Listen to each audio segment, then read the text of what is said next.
Pada video ini, Obat Herbal Keluarga akan membagikan tips cara membuat sirup batuk herbal dari bahan alami untuk anak.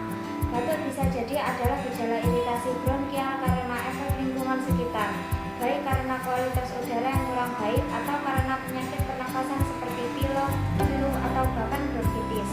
Dengan lemon organik sebagai bahan utama, lemon mengandung kandungan asam askorbat atau yang lebih dikenal dengan